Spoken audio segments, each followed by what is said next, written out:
Quero agradecer muito a doutora Carolina Ferraz, que é doutora e professora na Faculdade de Medicina da Santa Casa de São Paulo, para a gente falar na nossa educação continuada sobre os testes de diagnóstico em cabeça e pescoço, a validade dos testes moleculares. Doutora Carol, muito obrigado pelo seu aceite, muito obrigado pela sua paciência para a gente ter esse problema técnico hoje. E ao longo da sua aula eu vou vendo as perguntas e no final a gente volta a se falar, tá bom? Tá joia, então. Obrigado, boa aula. Obrigada, boa noite a todos. Queria agradecer aí em nome do Dorival, a Sociedade Brasileira de Cabeça e Pescoço, pelo convite. Para mim é sempre uma honra falar de teste molecular e a gente discutir. O Dorival deixou aí para eu me apresentar, então eu sou endocrinologista, hoje eu faço parte da Santa Casa, sou professora lá da faculdade e também uma das assistentes do ambulatório de tireoide e coordeno também o Centro de Nódulo de Tireoide do Hospital Samaritano. E tenho uma linha de pesquisa aí também em diagnóstico molecular, principalmente microRNA, que é a minha linha de pesquisa, então acho que por isso que é um tema que eu gosto bastante e é sempre bom discutir, tirar dúvida, porque não é uma coisa do nosso dia a dia, então para mim realmente sempre é um prazer. Deixa eu compartilhar aqui.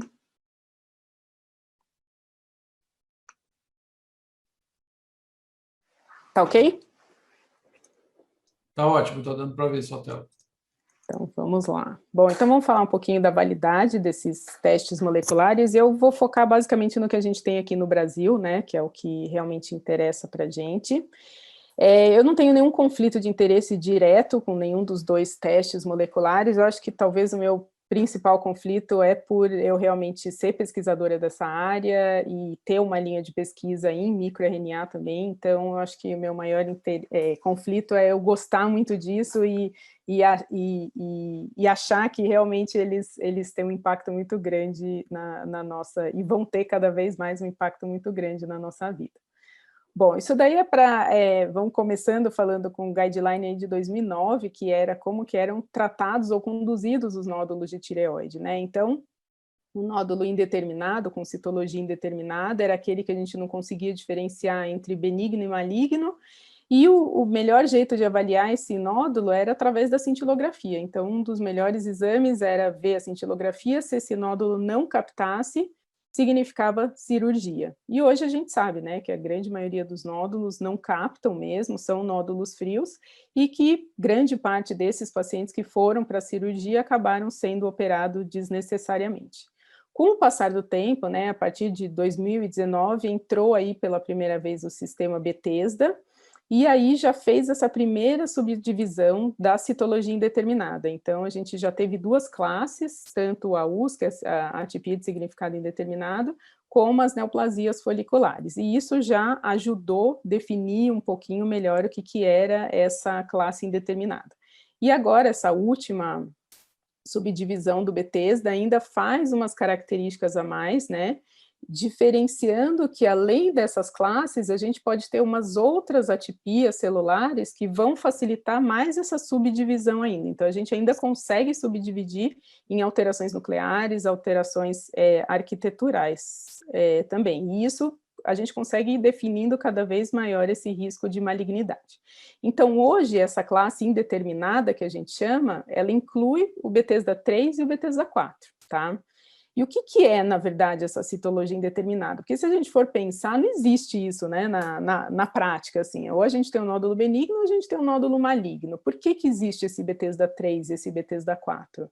Na verdade, a gente faz uma biópsia, tem uma quantidade de célula adequada, o problema é que o achado que tem ali naquele material, ele não é suficiente para dizer se é benigno ou se é maligno.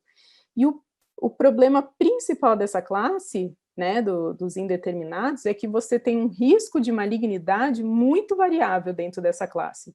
Então, decore esse nomezinho aí, risco de malignidade, que é isso que a gente vai falar praticamente essa aula inteira. Então, o risco de malignidade é muito variável. Então, quando você indica uma cirurgia para um Bethesda 3, você está falando num nódulo que tem um risco de malignidade de 5% e um risco de malignidade de quase 50%. Então, a gente precisa entender melhor essa subdivisão e aí sim a gente mandar operar quem realmente precisa operar ou quem vai se beneficiar. E esse risco de malignidade é tão variável porque a gente tem muita característica ali no meio. Tem aquela atipia, que é basicamente aquela atipia nuclear, que já tem praticamente todas as características de um papilíferos, faltou uma ou outra característica celular ali para fechar o diagnóstico. Ou a gente tem aquele outro que é só um padrão microfolicular, que não tem mais nada muito significativo, que pode ser uma neoplasia, um adenoma, enfim, é difícil da gente conseguir fechar o diagnóstico. Então, na verdade, assim, o que a gente quer? A gente quer definir melhor esse risco de malignidade, para saber qual que é aquele Bethesda 3 ou Bethesda 4 que eu posso tratar como um Bethesda 2, que eu só vou acompanhar, ou qual que é aquele Bethesda 3 e Bethesda 4 que, sim, ele tem um risco de malignidade muito maior e esse, sim, vale a pena eu operar. Então, foi justamente pensando nisso, para tentar definir, que surgiram, então, esses testes moleculares. Então, a citologia, que é o Bethesda, ele vai dar a característica celular, e o que a gente vai fazer é olhar a parte molecular, para ver se a parte molecular vai dar uma pista a mais para a gente conseguir definir melhor, então, esse risco de malignidade, e assim direcionar meu paciente. Ah, esse aqui provavelmente é mais benigno, não dá para eu acompanhar, ou esse é mais maligno, tem uma chance maior de malignidade, eu vou operar. Então, toda essa história da pesquisa molecular começou basicamente em 2009, 2010, com a identificação das primeiras mutações. Então, primeiro surgiu o BRAF, depois identificação dos rearranjos, RET-PTC, PAX8, e aí que começaram a surgir, então, a ideia de começar a fazer o teste molecular. Quando a gente pesquisava uma mutação sozinha, por exemplo, só BRAF ou RET-PTC, a gente tinha uma sensibilidade muito baixa para melhorar, né, para tentar definir melhor ali esses testes. E com a primeira ideia de se juntar, fazer um painel com essas mutações, já teve um ganho inicial de sensibilidade. Então, foi justamente a definição de um painel que mostrou que, olha, talvez isso vai ajudar nessa classe indeterminada. E aí começa todo o histórico dos testes moleculares, lá em 2009, que o primeiro painel molecular que foi comercialmente disponível, que era o Mirinform, que tinham essas principais mutações, e aí recebeu já o primeiro aval ali do consenso americano. Em 2013 que surgiram os dois outros testes, o AFIRMA e o Tyrosic, e também foi endosado aí pelo nosso consenso brasileiro de nódulo de tireoide e câncer, que o teste molecular poderia ser uma opção nessas categorias 3 e 4, e o consenso de 2015, também o americano, que também mostra que o teste molecular é uma opção para essa categoria. Em 2017, que daí o nosso primeiro teste molecular brasileiro, que também chega no mercado. Bom, o que a gente vê da história desses testes? Quando eu fiz meu doutorado em 2009, né, comecei a fazer, então eu peguei bem o comecinho dessas mutações, então eu vi tudo isso nascendo. Então, a gente vê justamente a evolução, o que acontece com esses testes. Então, hoje, praticamente todos eles já estão pelo menos na segunda ou na terceira versão. Então, esses testes foram para o mercado, foram utilizados pela população, e aí foi detectado, olha, parece que está detectando muito benigno no meio dos que estão falando que é maligno. Qual que é o problema aqui? Então, vamos melhorar essa parte. Então, foi isso que foi acontecendo durante esses anos todos, desde 2009 para cá. Então, esse é o painel que a gente tem hoje no mundo, com as últimas versões, que a gente tem todos disponíveis. Então, a gente tem o Tyrosic, o AFIRMA, o TIDNex, que geralmente é avaliado junto com esse Tyramir, que é um painel de microRNA, o MIR-Type e o Tyroprint, tá?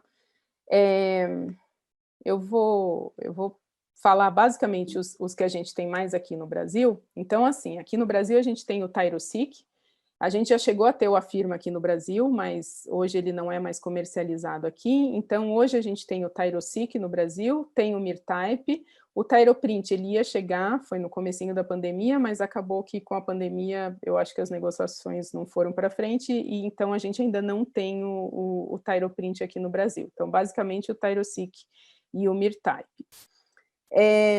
Esses testes, eles são completamente diferentes. Então, quando a gente fala em teste molecular, a gente precisa entender o que cada teste vai te oferecer, porque é um nome muito genérico, falar teste molecular. Cada um vai te mostrar uma coisa. Então, é isso que eu vou esmiuçar um pouquinho mais para frente. Eu acho que esse slide é o slide que eu vou ficar falando mais para a gente entender exatamente a diferença entre cada teste e outro. Então, vamos começar falando do Tyroseq.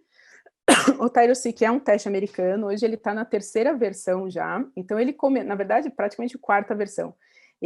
Ele foi o primeiro Mirinform, aquele que apareceu em 2009, era aquele teste que só tinha basicamente o painel dos 7 genes, que era BRAF, RAS, RET-PTC, PAX8, PPR, gama, então ele avaliava esses, só que aí com a evolução de tecnologia, usando o sequenciamento de nova geração, e com o entendimento que talvez não só analisar as mutações, mas analisar alteração de número de cópia, expressão gênica, tudo isso teria um peso maior. Então, a cada evolução do teste, ele foi acrescentando isso. Então, hoje a gente tem esse teste disponível no Brasil, é um teste que a análise toda é feita lá nos Estados Unidos. Quem é o representante dele aqui no Brasil é o Citolog, e até o ano passado, o paciente tinha que ir até o Citolog, fazer uma nova punção do nódulo, o material da punção a fresco era mandado para os Estados Unidos, fazia análise lá e chegava então um relatório por e-mail, basicamente com a presença das mutações, tá? Hoje ele já vem um relatório até sugerindo a conduta, como interpretar o resultado, é assim que ele funciona hoje. Hoje ele também existe disponível você mandar lâmina, então não tem necessidade mais do paciente vir para São Paulo, fazer a punção no Citolog e mandar, então ele pode mandar a lâmina para o Citolog, e aí o pessoal do Citolog direciona lá para o laboratório. É um teste que custa $4.280, então depende muito do câmbio do dia, e é um teste assim extremamente completo. Eu acho que praticamente não falta informação genética ali para te dar, porque ele vai te dar principalmente mutação, então a gente sabe que a grande maioria das mutações que são conhecidas do carcinoma papilíferos já foi identificada, né, com o TCGA, e praticamente todas essas mutações também estão ali no Tyroseq. Além disso, tem expressão gênica, então ele vai dar toda essa informação para você, é um painel extremamente completo mesmo. E o outro teste que a gente tem é o Myrtype, que é um teste que foi desenvolvido aqui no Brasil, e diferentemente do Tyroseq, não é mutação que ele avalia, tá? Então, o painel para diferenciar nódulo benigno de maligno é microRNA. Então, microRNA também é diferente de mutação. MicroRNA é igual RNA, DNA, todo mundo tem. Então, eu tenho microRNA, o Dorival tem microRNA, e o que vai diferenciar é o nível de expressão desse microRNA. Então, se você tem, por exemplo, a gente já sabe alguns microRNAs que têm uma expressão alta no câncer de tireoide. Então, a combinação de expressão, então, por exemplo, o microRNA 146B está alto, a do 21 está baixo. Essa combinação cria uma assinatura, e essa assinatura que vai diferenciar se esse nódulo é benigno ou maligno. Então, um teste é completamente diferente do outro. O que o Myrtype, na sua 2ª versão agora está fazendo, é também avaliar 2 mutações, então o BRAF e o TERT, tá? Mas a base do Myrtype em diferenciar nódulo benigno de maligno não é através de mutações, é através da expressão de microRNA. É um teste que é disponível, então, para todo o Brasil, porque a análise é feita na lâmina. Então, na lâmina que o citopatologista fez o diagnóstico de Bethesda 3 ou Bethesda 4, essa lâmina deve ser encaminhada para o laboratório, eles vão fazer a análise, e aí chega o resultado dizendo se ele é negativo ou positivo para malignidade, tá? Então, esse teste, o custo dele é de R$ 4.500. Bom, então acho que agora que era, na verdade, o tema da aula, que todo mundo queria que eu falasse da validade, então, desses testes. Então, vamos começar falando um pouquinho do ThyroSeq. O ThyroSeq, esse foi o primeiro trabalho que foi feito pelo próprio Nikiforov, que é o grupo que desenvolveu o ThyroSeq. Então, esse foi o artigo que apresentou o ThyroSeq para a gente. Então, ele só mostrou que, na verdade, ele é a evolução ou melhoramento da versão 2, ele incluiu, então, genes novos, então colocou mais marcadores que foram identificados pelo TCGA, colocou, então, essa nova avaliação, que seria o número de cópias, porque na versão 2 foi visto que, principalmente, aquelas alterações de células de Hürtel, neoplasia, principalmente neoplasia de célula de Hürtel, adenoma, carcinoma, não conseguia identificar muito bem, era o que dava mais, o teste dava mais falso positivo nesse teste. Então, eles melhoraram justamente essa análise, então acrescentaram aí para avaliar esse número de cópias e melhorar justamente a precisão nas neoplasias de célula de Hürtel.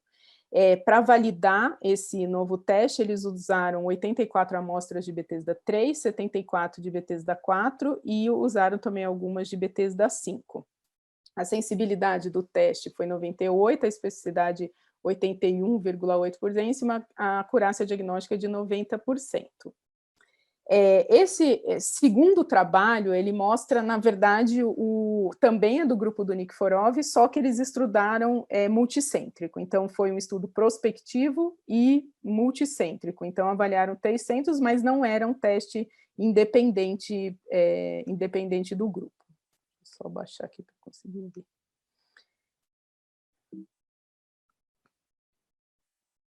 Bom, então assim, quando a gente vai interpretar esses resultados, a gente precisa olhar quantos desses testes foram testes negativos, quanto foram os testes positivos, e aí esses pacientes, nesse caso, todos eles foram para a cirurgia, então a gente consegue ter o padrão ouro ali para saber se esse teste realmente comprovou ou não o que ele estava sugerindo. Então, dos testes que vieram negativos, que é a principal função do teste essa, é a gente tentar confirmar que esse nódulo é benigno, porque o objetivo, se a gente pensar que todo Bethesda 3 e Bethesda 4 antes era mandado para cirurgia, o que a gente quer é evitar a cirurgia. Então, o intuito da maioria desses testes era usar aquela função rule out, ou seja, a gente excluir malignidade. Para isso, a gente tem que ter um alto valor preditivo negativo.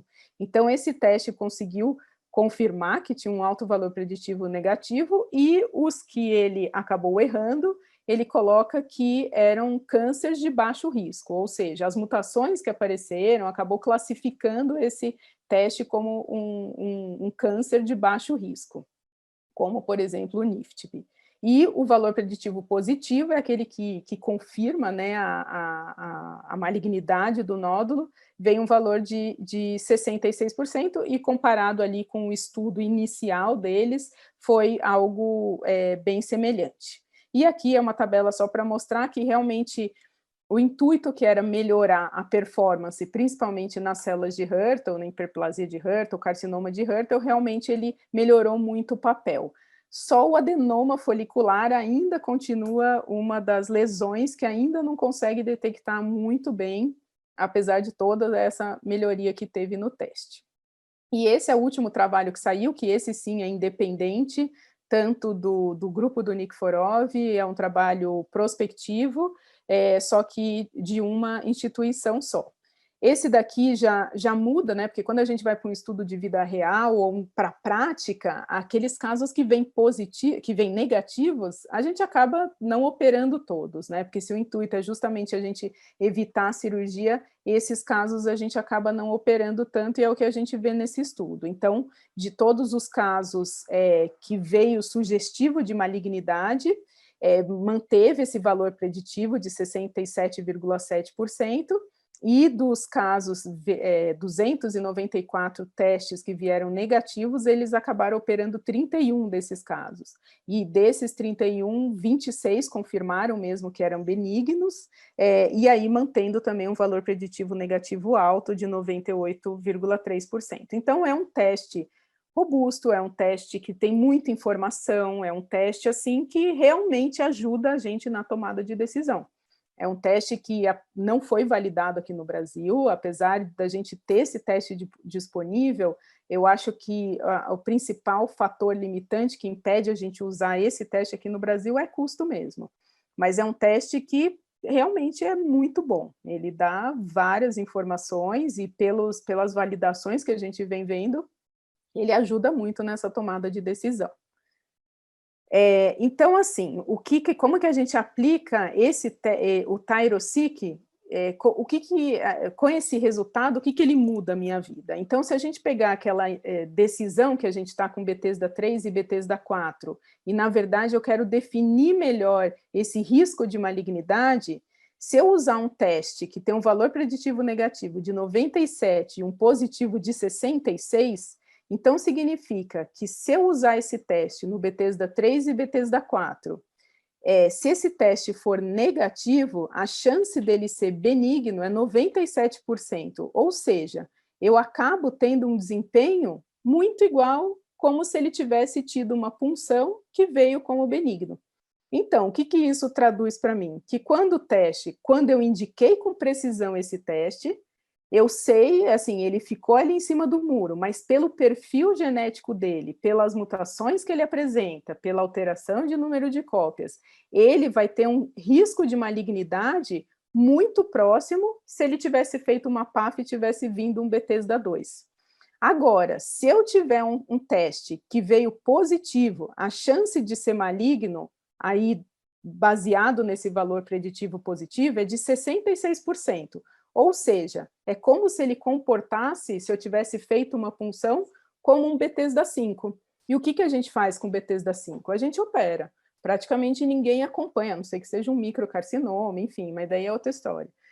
Aí, um Bethesda 5, a gente já encaminha esse paciente para a cirurgia. Então, é importante a gente entender qual que é o papel do teste molecular e como que ele vai mudar a minha decisão e o quanto que esse resultado depois vai me tranquilizar em eu fazer um acompanhamento para esse paciente ou ter a certeza de mandar para a cirurgia, mas sabendo que mesmo se esse paciente for para a cirurgia, existe ali os 30% de chance de vir benigno e não é porque o teste é ruim, é uma limitação do método, do mesmo jeito que a citologia também tem. O Bethesda 5 também tem limitação, a citologia tem limitação, o ultrassom tem limitação. Então, todo exame praticamente tem uma limitação. E a limitação aqui desses testes ainda é o valor preditivo positivo, mas isso não deixa de você classificar esse teste como um teste ruim só porque o valor preditivo positivo dele não é alto.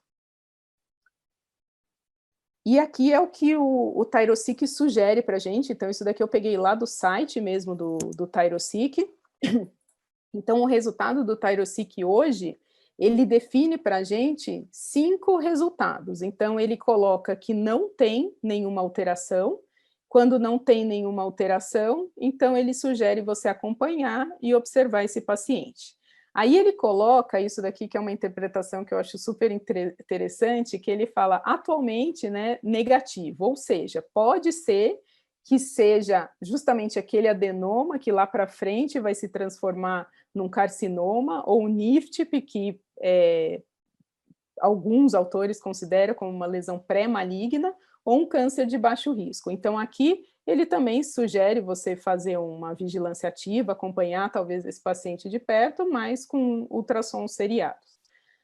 Agora, se você já vier com uma mutação, mas uma mutação RAS-like, ou seja, que tem um comportamento menos agressivo, que seriam cânceres de baixo risco, uma lobectomia seria o suficiente para esse paciente. Agora, se você já encontrar mutações com BRAF-like, já seria um risco intermediário de câncer, já poderia indicar, de preferência, uma tireoidectomia total. Agora, se você já detectar alterações agressivas, mutações agressivas de câncer de alto risco, você já indicaria lobectomia total e até pensar em talvez esvaziamento cervical. A principal função do teste é diferenciar, esclarecer para a gente ou definir melhor esse risco de malignidade, ou seja, é um papel diagnóstico inicialmente, para diferenciar benigno de maligno. Só que todos esses testes hoje já têm uma informação prognóstica a mais. E com essa informação prognóstica, aí a gente pode definir melhor qual conduta que a gente vai tomar, como, por exemplo, aqui no Tyrosic. E agora vamos falar um pouquinho do Mirtype. O Mirtype ele tem 2 trabalhos por enquanto, então esse foi o primeiro trabalho publicado pelo grupo, também mostrando o desempenho do teste. Então, como eu já expliquei, o Mirtype ele vai avaliar a expressão de microRNA, então a combinação dessas expressões, juntado no algoritmo de bioinformática, vai mostrar qual que seria a chance desse nódulo ser benigno ou esse nódulo ser maligno.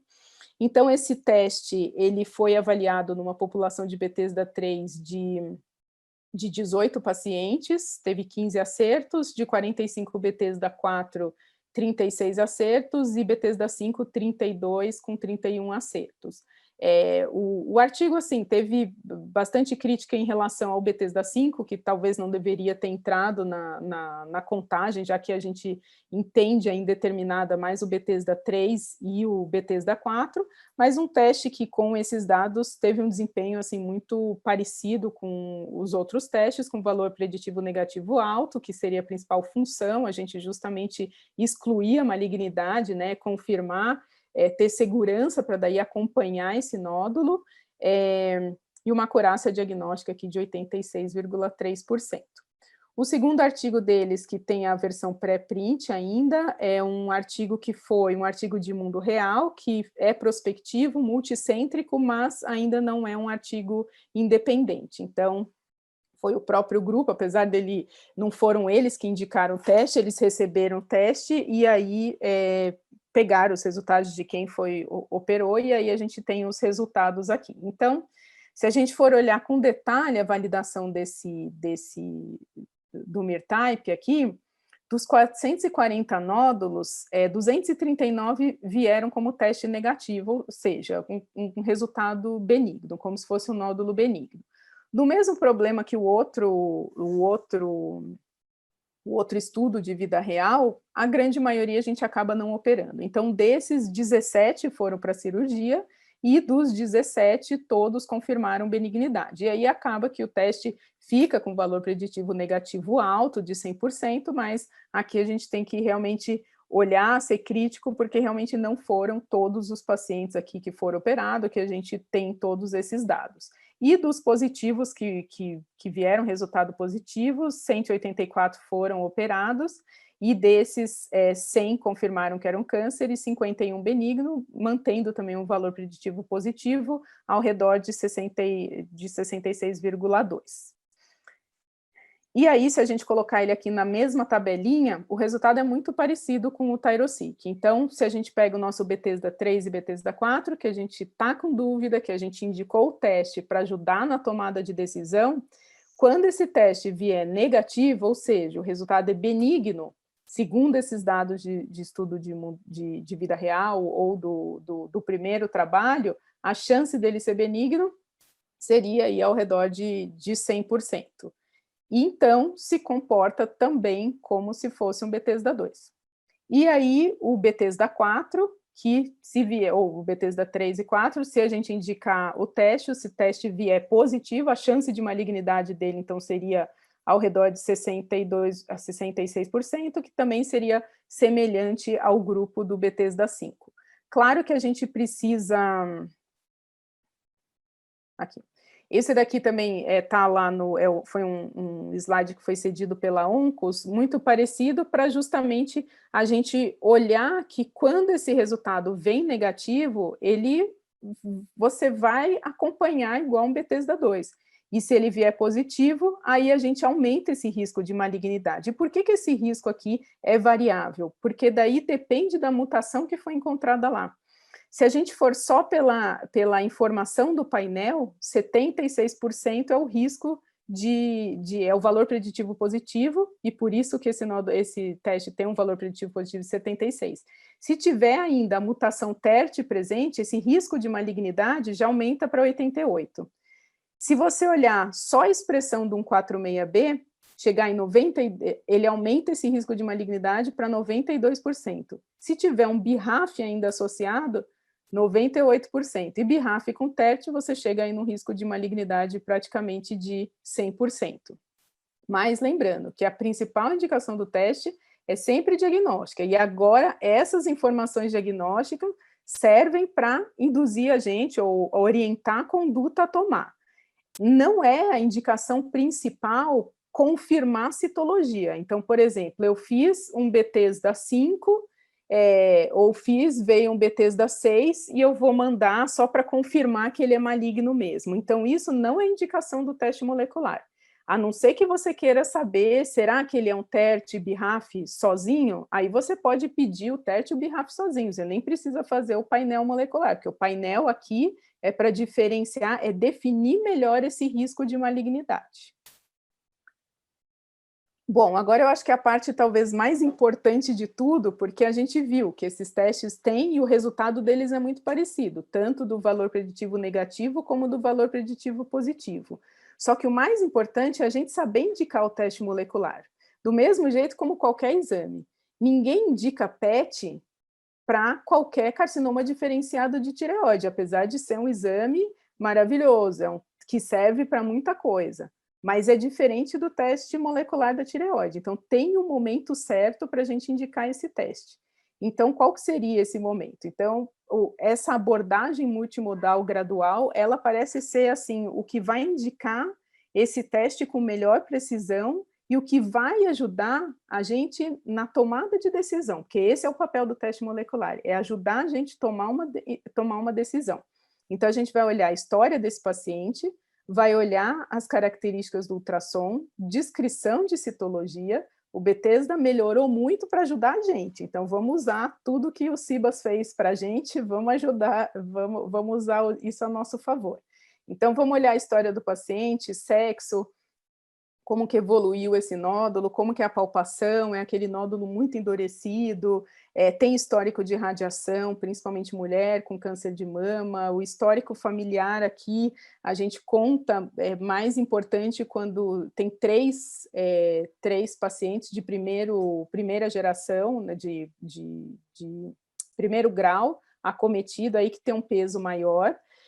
Característica ultrassonográfica, a gente acaba usando mais o ACR-TRADS, e aí vamos olhar também a citologia. Quando a gente recebe, vamos olhar se tem alteração nuclear, se tem pseudoinclusão, o que aparece ali, porque quanto maior o número de alteração nuclear, ou mais essas atipias, o risco de malignidade pode chegar até 3 vezes mais.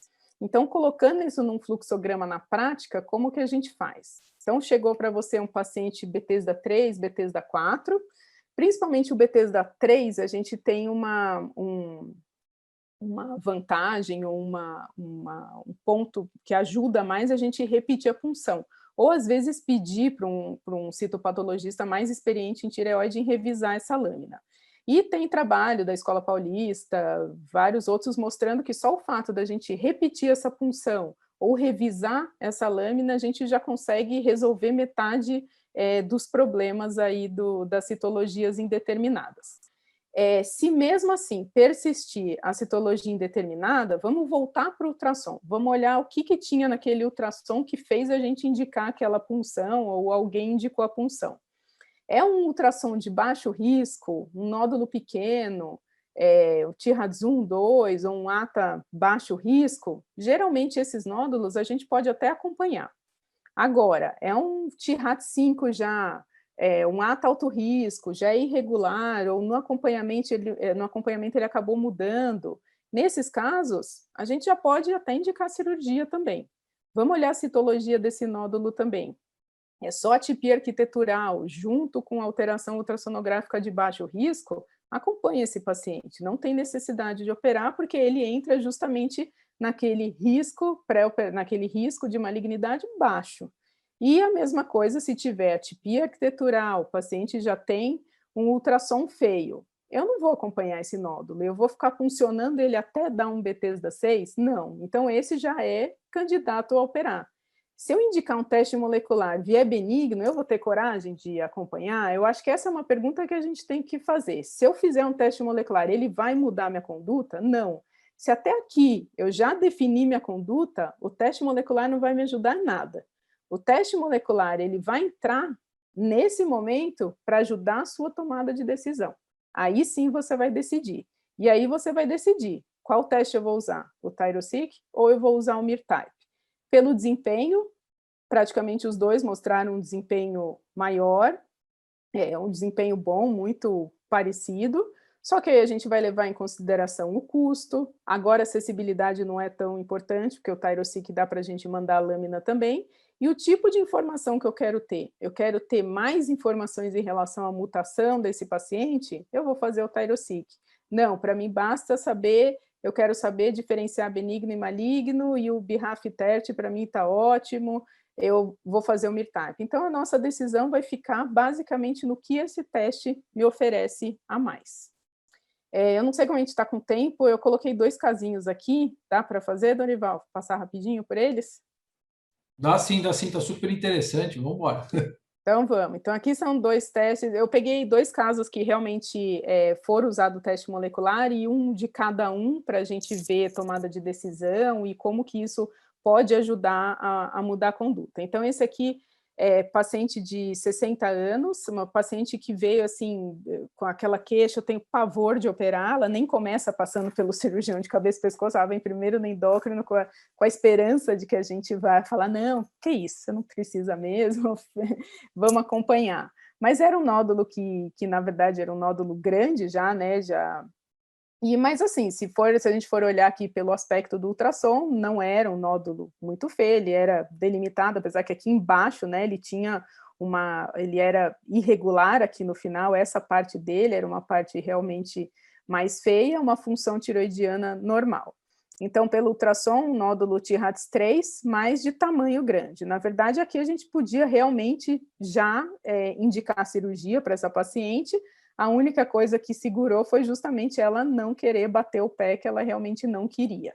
Então, foi feita a punção desse nódulo e veio como um Bethesda 3, uma lesão folicular, e cadê? Tinha alguma alteraçãozinha aqui?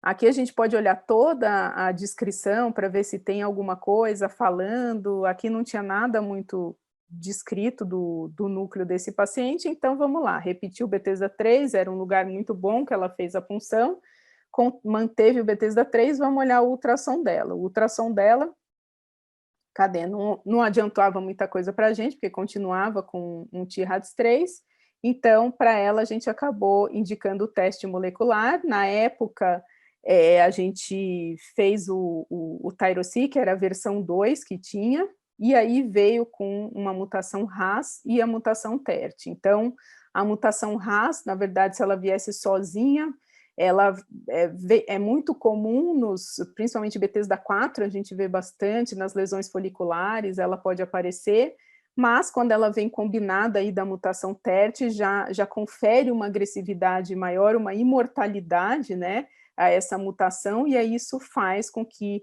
o risco de malignidade aumente muito, e aí conferiu que esse teste realmente veio positivo com uma mutação TERT. Hoje, é uma coisa que eu queria ter isso aqui extremamente definido, mas isso ainda não está. E eu acho que esse é o principal motivo das nossas pesquisas daqui para frente, porque a gente vê que os testes já estão diferenciando muito bem benigno de maligno, só que agora a área para a gente definir o que a gente vai fazer quando a gente encontrar a mutação, é isso que a gente precisa saber.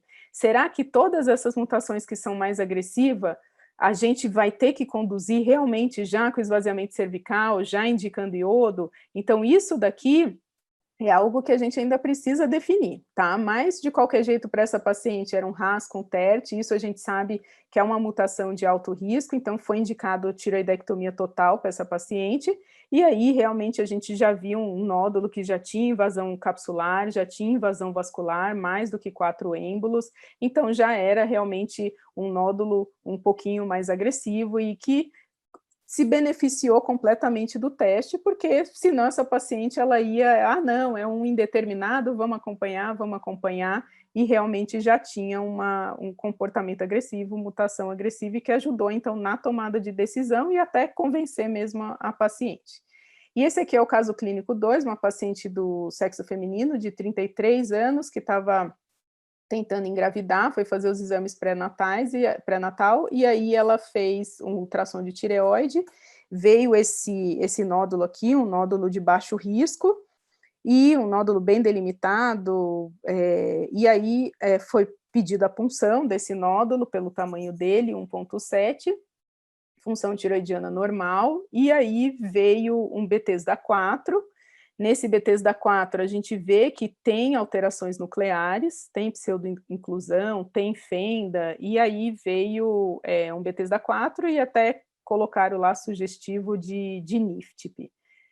Nesse caso, como a gente tinha que tomar a decisão, porque a paciente queria engravidar, então será que dá para acompanhar essa paciente mais um tempo ou não? E se a gente for jogar ela aqui, uma paciente com ultrassom de baixo risco, mas ela tinha atipia nuclear, a gente acabou optando, vamos fazer o teste molecular, até para entender se melhor já operar agora ou não, você engravida agora, ou enfim. E aí ela fez o teste molecular, ela fez o MIR-type, e o resultado dela veio positivo. Então, aqui vem esse risco de malignidade de 76, ou seja, antes do teste, a gente tem um risco de malignidade só pelo Bethesda-4, que ficava ali ao redor daqueles 30%. Quando a gente faz o perfil de microRNA, a gente vai dentro da célula, a gente entende o comportamento ali da célula, vê o microRNA dela, como que está aquele comportamento de expressão, e isso sugere, então, que esse nódulo, sim, que ele seja maligno. Só que aí, quando a gente olha o papel prognóstico dele, a gente vê que ele tem uma expressão do microRNA 146B baixa, ou seja, ele é um pouquinho mais alto para dizer que ele é um nódulo maligno, mas não alto o suficiente para dizer que ele é agressivo. Então, é um nódulo maligno, provavelmente de baixo risco, e com todas as outras mutações de agressividade, BRAF e TET, negativo. Então, como era uma paciente com nódulo de ultrassom de baixo risco, já tinha uma sugestão de NIFTP, o perfil molecular confirmou, eu acabei indicando era uma baixa expressão de microRNA, que faz com que o comportamento seja de baixo risco, acabei indicando para ela só uma lobectomia, e realmente confirmou que era um NIFTP, essa paciente nem precisou de reposição hormonal, está grávida agora de quase 6 meses, eu acho já, foi super rapidinho, engravidou rapidinho, está feliz e livre do NIFTP dela e ficou com a metade da tireoide. Então, acho que esses testes, eles ajudam na tomada de decisão, tá? Então, esse é o papel importante. Então, aqui para concluir, os testes moleculares, eles são uma opção para definir melhor esse risco de malignidade do nódulo indeterminado. Mas isso é importante, ele não veio substituir nenhuma outra técnica, ele não está aqui para desbancar ultrassom, não está aqui para desbancar PAF, não. Ele seria o terceiro passo ali, se precisar, para definir melhor esse risco de malignidade.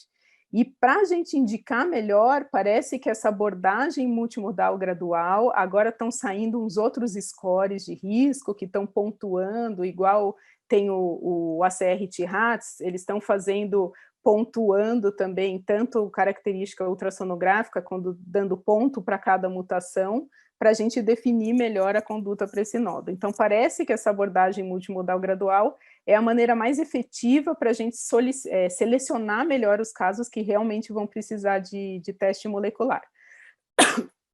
Esses testes, eles ainda estão em evolução, a atual versão de praticamente todos eles já tem um papel tanto diagnóstico como prognóstico, então praticamente todos já fazem esse papel duplo. O diagnóstico vai ajudar a gente a decidir se esse paciente vai para acompanhamento ou se a gente vai encaminhar ele para cirurgia. E as informações prognósticas se ele vai fazer uma lobectomia ou se ele vai fazer uma tiroidectomia total. E a gente tem aqui no Brasil o Tyroseq e o MIR-type, a indicação deles, a performance diagnóstica ficou muito parecida, A indicação vai depender, então, do custo e, principalmente, o propósito, qual a informação que eu quero para esse meu paciente. E, agora, um ponto importante é que os dois precisam de validação independente, principalmente aqui na nossa população. Então, o Tyrosic não foi avaliado aqui, não foi testado com a nossa prevalência de malignidade aqui, e o Mirtype, a gente está fazendo agora essa validação independente, espero até o final do ano conseguir terminar o estudo para a gente terminar essa validação do Mirtype. E o mais importante é a gente sempre interpretar ele com tudo, apesar de quando a gente fala em teste molecular, parece que é um negócio super do futuro, assim, mas ele não veio desbancar ninguém, a gente tem que interpretar ele com tudo, é uma tomada, é uma informação a mais muito valiosa, mas para ajudar a gente na tomada de decisão e conduzir melhor esse paciente. Então é isso, essa é a Santa Casa, para quem ainda não conhece lá, quando quiserem ir lá, serão bem-vindos. Tem um museu muito lindo lá na Santa Casa também. Enfim, quando tudo estiver liberado, a gente faz uma coisa presencial lá, né, Dorival? Obrigada aí mais uma vez pelo convite de vocês e vamos lá para a gente discutir mais um pouquinho. Carol, muito obrigado pela sua apresentação, parabéns, foi brilhante, foi empolgante, a gente ficou, um monte de colegas aqui já dando parabéns. Então, em nome do Departamento de Cirurgia de Cabeça e Pescoço da Associação de Paulista de Medicina, em nome dos outros integrantes da diretoria, o doutor Roberto Takimoto, o doutor Marcelo Menezes e o doutor Emerson Fávero, quero agradecer a sua aula, parabenizar a sua aula, pedir desculpas a todo mundo, principalmente a você pelo atraso, aí, pelo nosso problema técnico que nós tivemos. Então, foi bastante empolgante. Eu vou passar para algumas perguntas aqui. A primeira dela é do André Nimitz, que ele quer saber como solicitar quando ele precisar, para onde pedir. Você falou do Tyrosec, que é para fazer pelo Citolog, né? Mas como fazer com o Mirtype? O Mirtype você pode entrar, dá para entrar direto no site da Oncos, né? Digita lá no Google Mirtype, já vai aparecer, você entra em contato com eles têm um telefone que é o do atendimento lá ao médico, eles vão te mandar um kit, ou manda direto para o paciente, enfim, chega um kit, nesse kit tem a caixinha para pegar a lâmina, então o paciente vai ter que retirar a lâmina no laboratório onde ele fez a punção, ele vai colocar, de preferência, todas as lâminas que ele receber dentro dessa caixinha, vai colocar os dados dele, preencher, o médico preenche também os dados, colocando onde que estava localizado o nódulo, qual que era a citologia desse nódulo, essas informações, e aí manda por Sedex mesmo para Oncos, e aí o resultado chega por e-mail. Eu usei uma vez esse Mirtype, minha experiência foi de 100%. Era um Bethesda 3, um nódulo pequeno, e a paciente quis fazer, veio altamente positivo, e aí a gente fez a cirurgia, deu positivo mesmo.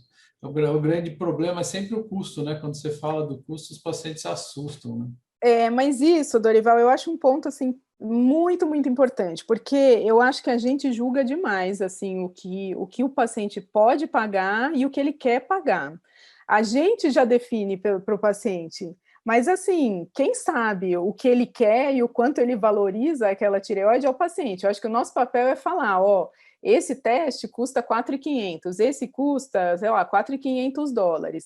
Teve uma paciente que ela queria muito fazer o teste, ela não tinha dinheiro para pagar, então ela pediu de aniversário o teste molecular, e teve uma outra que fez uma rifa, então ela rifou, então todo mundo contribuiu lá com a rifa, ela pagou. Então, o nosso papel é ver se a indicação desse teste é seguro ou não, ou se cabe para aquele paciente, porque assim, também indicar para todo mundo, a gente sabe que não precisa. Às vezes eu tenho, por curiosidade científica, quero saber, será que porque eu pesquiso muito 146B, a linha de pesquisa que a gente está agora é principalmente com 46 no papel prognóstico dele. Então, assim, às vezes eu vejo um super agressivo, eu falo, nossa, eu queria muito ver a expressão desse 146, mas assim, na prática não precisa pedir. Então, eu acho que o nosso papel não é definir pelo preço o paciente, até porque se a gente que é endócrina, a gente recebe muito esses pacientes que fazem modulação hormonal e fazem check-up hormonal. O paciente faz um check-up hormonal numa clínica que custa R$ 10.000. Esse paciente repete esse check-up hormonal a cada 3 meses. Ou seja, não está nem aí, porque o convênio vai pagar. Então, assim, só que no final quem paga é a gente mesmo, e ninguém questiona isso. Agora, um teste molecular que custa 4.500 e vai tirar a sua tireoide para sempre, isso ninguém questiona. Então, eu acho que o custo não é uma coisa que cabe a nós julgar. Eu acho que a gente joga para o paciente, é uma decisão que tem que ajudar ele, óbvio, mas assim, quem tem que tomar a decisão de que vai pagar ou não é justamente o paciente.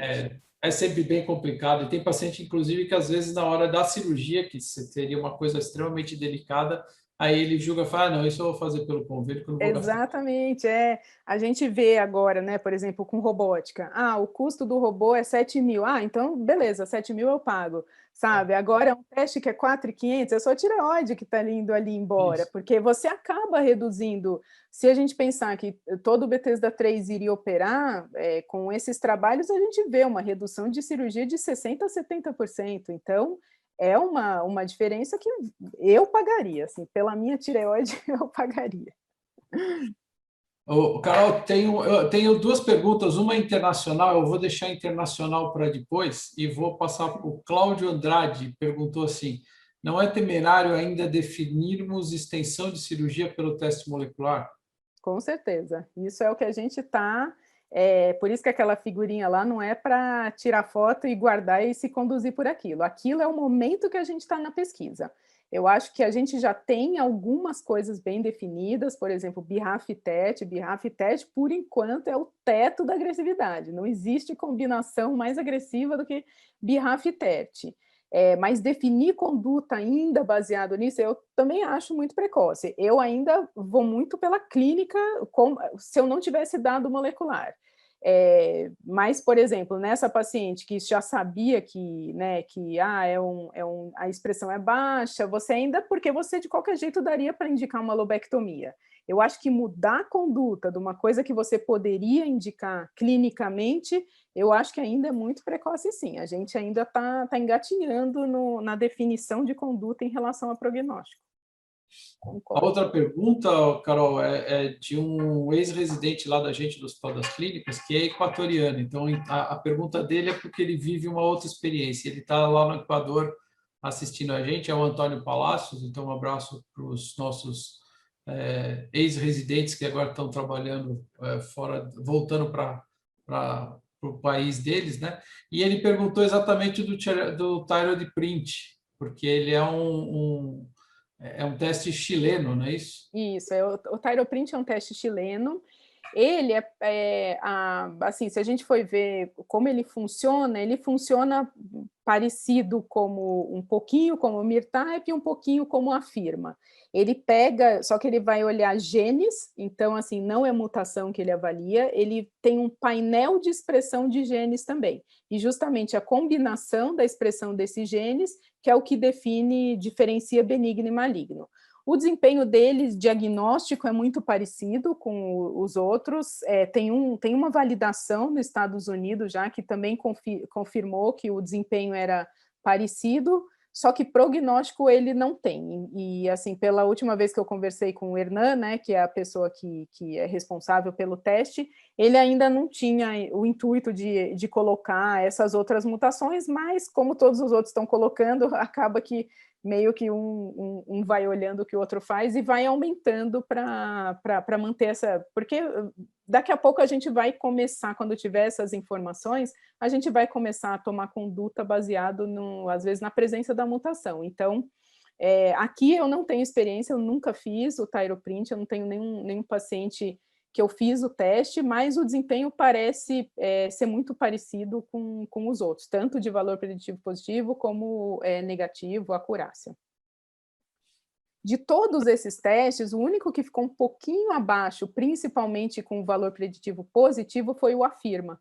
Então, até por isso que eles criaram agora, nessa outra versão, eles colocaram um atlas, né? Então, agora eles incluíram mutações também, e aí, com isso, acabou aumentando a especificidade, aumentando o valor preditivo positivo também do teste. Eu já vi outras aulas a respeito disso, e tem muita gente que tenta simplificar esses testes como um teste que é roll-out, que seria para contraindicar a cirurgia, e os testes que seriam roll-in, que seria para indicar a cirurgia.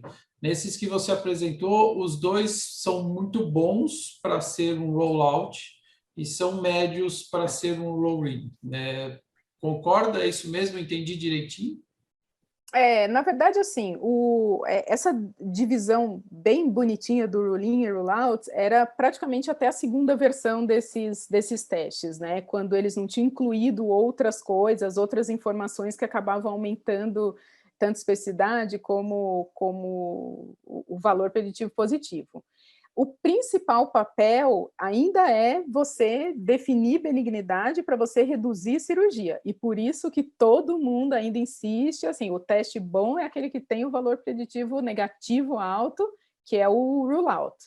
Rule-in, para a gente dizer que é um teste bom, ele tem que ter um valor preditivo negativo, positivo, acima de 70%. Então, praticamente todos eles entram ali, realmente o AFIRMA era o único que ficava fora. Mas hoje, assim, hoje todos são meio que rule-in e rule-out, porque eles desempenham o mesmo papel. Mas todos os testes, um dia assim, eu já dei uma aula e falaram assim, eu só vou confiar no teste quando ele for 100%.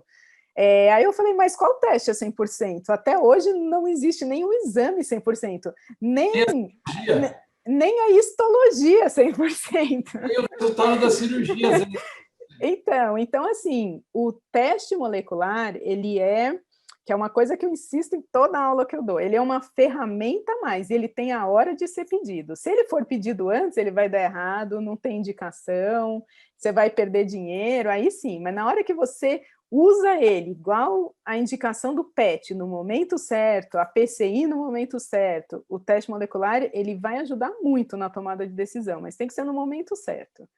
Acho que o grande exemplo do que você está falando é o que a gente tem visto com uma grande frequência, que é a punção de nódulos com 0,3 milímetros, né? 0,3 centímetros. São nódulos que não deviam ter sido puncionados, são puncionados, e a gente tem resultados BTs da 5, BTs da 4, e muitas vezes você acaba sendo obrigado a operar esse paciente por causa do resultado, o paciente fica desesperado com o resultado. Então, é tudo assim, por ansiedade, e nisso, assim, mas já curou, já está livre. Mas, assim, quanta coisa que você podia ter poupado, talvez nem fosse crescer. Eu sou super fã da vigilância ativa. Então, assim, eu acho que esses casos eu acompanho mesmo, e a gente vê, a gente já está fazendo o Samaritano, Santa Casa, faz 5 anos, não faz tanto tempo, mas assim, a gente já vê que tem pequenininho ali, teve um paciente com um 0,3 que funcionou, veio um Bethesda 5, um paciente de 78 anos. Para que funcionar? Então ele está bonitinho lá, feliz da vida com a gente, acompanhando, e não acontece nada. Então, assim, até isso, até a punção realmente tem um momento certo, tudo tem um momento certo para pedir, né? É igual, eu acho que hoje a gente consegue fazer correlação com o teste de Covid. Não adianta pedir o teste do Covid no primeiro dia do contato com a doença, ele vai vir errado. Então, tudo tem o tempo certo para pedir. Sim, exatamente. É isso mesmo. Carol, não temos mais perguntas. Eu adorei a aula, eu ficava conversando com você a noite inteira aqui. Muito obrigado pela sua palestra. Já tinha me falado da sua aula que você tinha apresentado num outro congresso. Parabéns de novo. Obrigado a todos que ficaram até agora atendendo. Se você quiser fazer mais algum último comentário.